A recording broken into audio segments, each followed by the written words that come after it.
What we're going to talk about today is how we handle those family members and friends who have a tendency to have very strong opinions, that tend to want to lecture you on their opinions, want to share their opinions. They want to vent and rant about politics, about religion, about their neighbors, how you should decorate your house and how it should change. What we're focusing on today isn't necessarily changing their behavior, it's how we create patience, because what's happening is whatever that person is doing is triggering something in us that makes us feel frustrated and us feel insecure.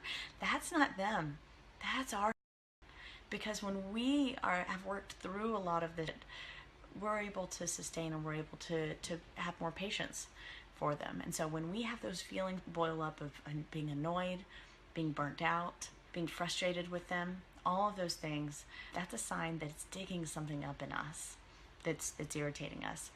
So first of all, I want to talk a little bit about the idea of having strong opinions. So there are several ways to reframe that, and there's some strengths in having strong opinions. Someone who is very, very assertive, very bullheaded about their opinions, these are often people who are very spirited, they're very strong-willed. And so having these strong assertions have been something that have benefited them in some way. And that's the basis of where this comes from. At some point they needed this for survival. This was a survival skill that these people had.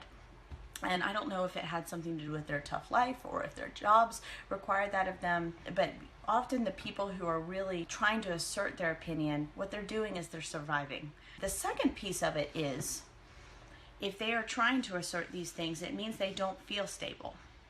People who often feel the need to prove something and to assert something is someone who doesn't feel like they've already got it. What is going on with someone who is trying to fix you? What is going on? What kind of projections are happening there? When someone's trying to tell you how to live your life, what are they trying to assert? That they have all the answers and they know the right way to live. I know the right way to live, and so I want to tell you that what is the right way. And what's happening underneath someone who's telling you that they know the right way to live? They feel insecure about the right way to live. And so our knee-jerk reaction is to assert ourselves back. When we judge someone else's opinion, it is the first thing that is going to put them in defense mode. As soon as we assert an opposite, or as soon as we assert that we disagree with them or we challenge them, what we're doing is we are, even if it's true, even if you're right, let's say you're right, think about what kind of harm that's having on the relationship. So what we're doing is we're choosing opinions over people when we get into arguments with people, as opposed to addressing the person and saying, I see how much you care about these issues. How did you begin to get interested in these kinds of topics? I'm addressing the person. Instead of challenging their issues and feeling like I need to defend my opinions on things, I can actually talk to the person. How could we respond to them differently that isn't arguing? My mother's coming to me and saying, you need to clean up your house and do this, this, and this. You need to take care of that. You need to run this errand. You should wear your hair differently. You should dress differently. You should put your couch over here. What are they needing? What we want to do is validate that person. Thank you so much for caring so much about me and always looking out. I notice that you are constantly checking to make sure that I'm dressed appropriately, that I'm taken care of, that my house is in a good state. It must be a lot of stress for you to worry about how I'm doing all the time.